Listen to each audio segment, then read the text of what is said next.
Good evening, everybody. This is saved from the Scrapper number 2. This is the second in a new series that I'm going to be doing of short little hit and run type of videos about stuff that I had saved from that estate that was going to be on its way to the scrapyard, and so I basically these items were all freebies. So worst case scenario is if they end up just becoming scrap, so be it. But there were a few things in here that I thought I could use. Still working on the first box that I started in this series. We did the very large end mills that were in here the other night, and so now I'm moving on. And I'm also going to try shooting this in the high def mode, which normally, because of video upload times being so long, I don't use this mode. But since these videos I'm going to try and keep them fairly short, we'll give this a shot. So reaching into the box here, I get these two, for lack of a better term, things. This is some sort of a 4-tooth cutter. It appears to have brazed on what I believe are carbide tips, but interestingly enough, there's only 2, and so I have to assume, yeah, it looks like originally there were 4 on this, and it looks like 2 of them broke off, and that's probably why this ended up being thrown out and then probably picked by a guy who had this estate. He was picking a lot of stuff out of machine shop dumpsters, and I guess he figured he could still use it in the capacity that it's in. I can't really think of what I would do with this. Depending on how good these carbide tips are, I'm wondering if I was going to say I wonder if I could cut a section out of here with the plasma cutter and actually make a cutoff blade. It would be a wide cutoff blade, but I don't think I can even do that, because I'm looking at it now and realizing that the carbide tips here are actually tilted. I'm sure that's by design, so I don't think that I'm going to be able to do much with that. And then there's this thing. This is interesting. This looks like some kind of a homemade deal. Looks like we've got some replaceable tips that were put on here, and I guess, yeah, that's just a train wreck there. I guess that's junk. This cutter here, this is an interesting cutter. Hollow underneath here. Obviously it's on some kind of homemade arbor by the looks of it.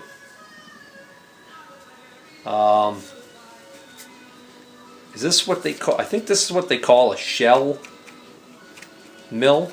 Is that what? I'm not sure, but I think this is for actually facing. And this is the kind of thing I'd be willing to try just for the heck of it, see what kind of a finish I could get with it. It's, you know, it's not the greatest shape, but basically I think this is supposed to go across the top and face something, a facing mill. So is that. Here's a well, this is just a little regular saw, Craftsman saw blade on an arbor. The heck could you cut with that? Non-metal items, I guess. Here's one. This arbor's got a taper to the back of it. I don't know what the heck this is off of. Why do I think this is a table saw? Why do I think this is a table saw arbor that somebody stuck this cutter on? It's a 3-blade cutter. Yeah, let's just take this off for a second, and I think that's what we got. Yeah, so cutter actually looks decent, but I don't really see the point of having it on this. That's a good spacer for something, maybe. This is looks like a table saw arbor to me. Might be wrong about that. Just reminds me of a table saw arbor. Blades, lots of blades and cutters. It's like a slot cutter right there. Okay, clearly supposed to be on a for use on a horizontal mill. I mean, maybe I could mount this on a arbor or some sort of a holder and run it in the mill this way. You know, go across something. Or maybe I could make an arbor for one of the lathes and use the lathe as a sort of a horizontal mill. This one's in really good shape. This one looks almost brand new. This I think you could use as almost like a keyway cutter.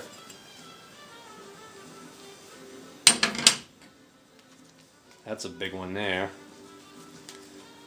0.847 by 4.846. Okay. That's heavy, that one. Put these into two piles here. Mills and, well, I guess that would be a mill just really thin, huh?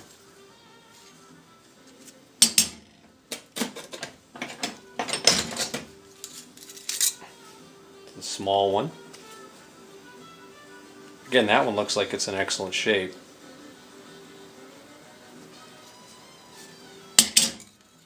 Slitting saw that has quite a few teeth broken off of it. I think we could throw that away.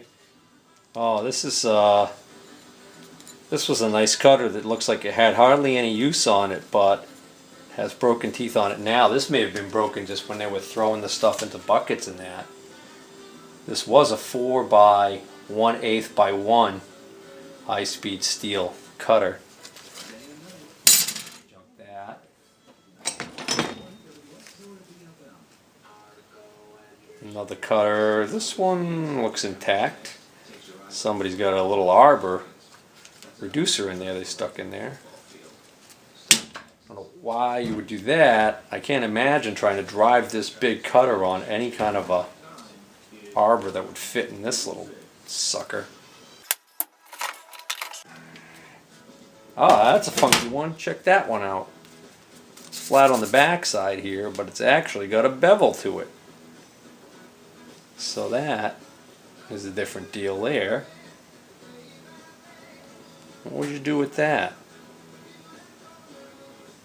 I'm trying to think about the kind of slot that would cut. This almost looks like, to me, it would be better to run it like this in a vertical mill, have it come across, knock a corner off. That would be, well, that's quite an angle. I don't know. I don't know what that one would do. I welcome comments. You guys spot one of these mills and know one of these cutters and know what the hell it's all about. Your opinion is welcome. It's another, it's a thin one there. That one's really dirty. I clean it up before I can pass judgment on that one. Here's a couple. These are almost like slitting saws, and these do not appear to have any teeth broken off. Don't know how sharp they are. This one I can see it's clearly marked Union SHG 6 by 1/16, so it's 1/16 inch wide and 6-inch diameter. This one, I'm going to clean it up before I can tell you what it is. Looks about the same. It's got a lot more teeth on it though.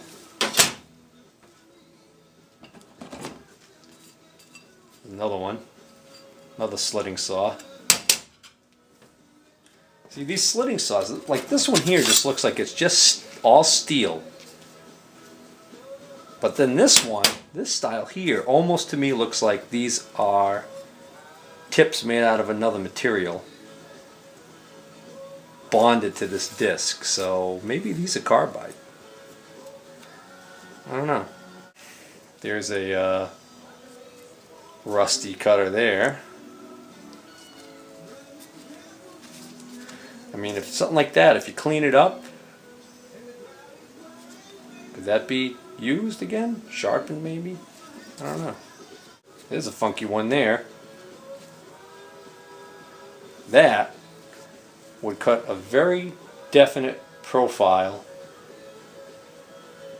I'm no expert, but I'm thinking that is for cutting teeth on a big gear. There's some writing on here, but I can't quite make it out. This says right on it, involute. So I think this is what's called an involute cutter used for cutting involute gears.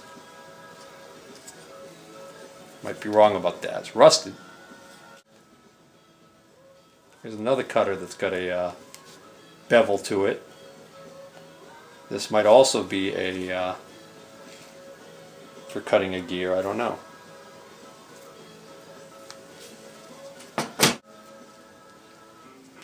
Another one. Steep angle on this side, very shallow angle on the back of that one. Looks like this is another involute cutter.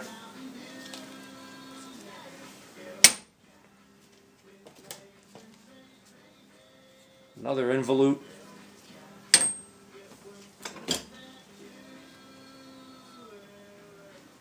This is just a small slot cutter.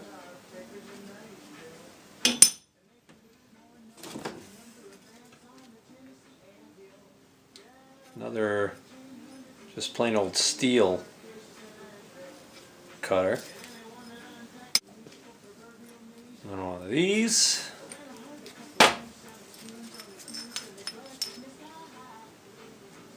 Another one of these wedge shaped cutters, for lack of a better term, since I don't know my terminology. That will cut a slot with a perfectly round bottom. So I don't know what you use that for, but that's what it would cut, judging by the profile of that sucker.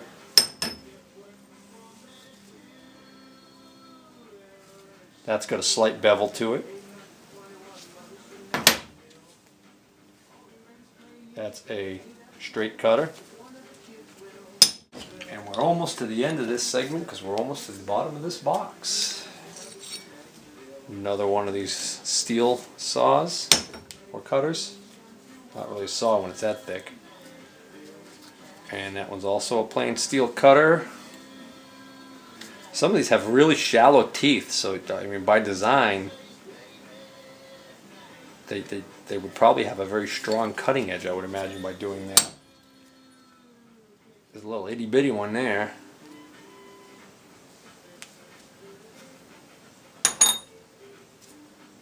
And there's a little involute cutter there.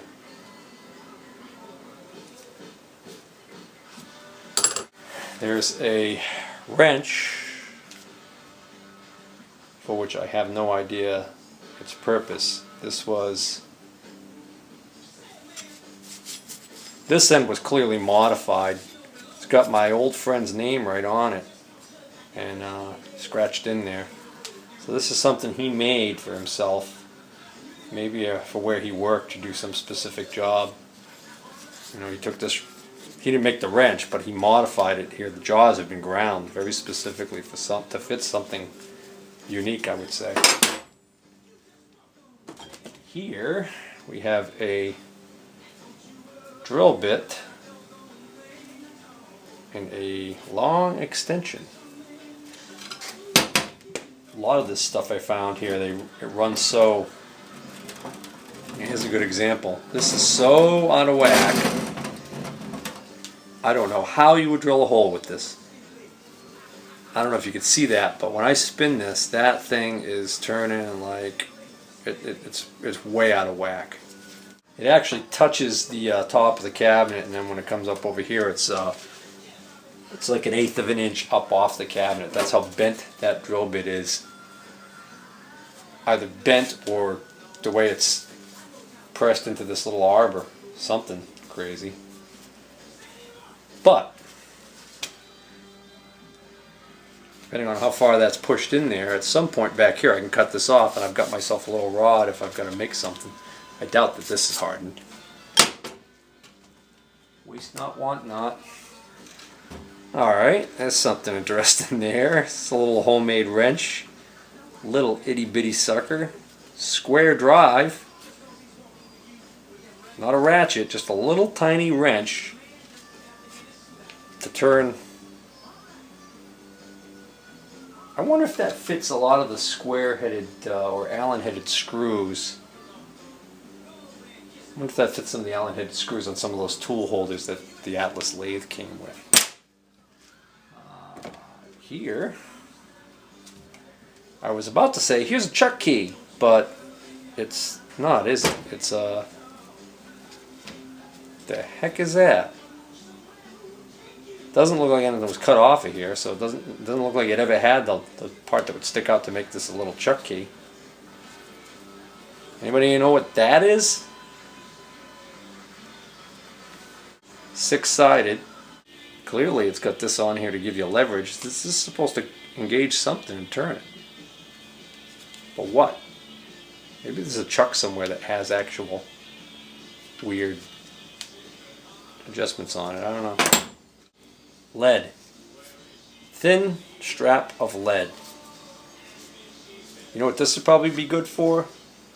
Yeah, if I want to chuck something in the jaws and I don't want the finish to get marred on it, I might be able to wrap it with a little piece of this. At least that's what I'm thinking I'm going to hold on to it for. Here is a, I think you call this a scribe, right? This is supposed to be clamped in part and you get the stand there, and I think that's what this is. And it actually, it looks pretty straight. There's some rust on this end. Still sharp though. So I'll hold on to that. Might need an extra one somewhere. And here we have a homemade cutter. Now that's a neat little setup he made here. So you chuck that in a collet, I would assume. And then he's got a little high-speed steel cutter that he ground, and that sticks through here, and I can see in the bottom he's got a set screw, an Allen set screw right there, so that's what tightens that and keeps it in position. So these are a little bit of a pain to set, not as handy as a boring head. But this could reach down deep inside and bore a hole pretty deep. So I could see where that might be useful. Anyways. Alright, so this is everything from this evening. And you know, I got a few things here I'm obviously going to toss out. A lot of these cutters, I'll throw them in a box and hang on to them for now. And when I have time at some point, I'll get around to cleaning them up a little bit and inspecting them a little better. And like I said, if I ever end up making an arbor to do some horizontal milling work on a lathe, I might play around with some of those just to see what they do. Alright, that's going to be a wrap. Take care, everybody.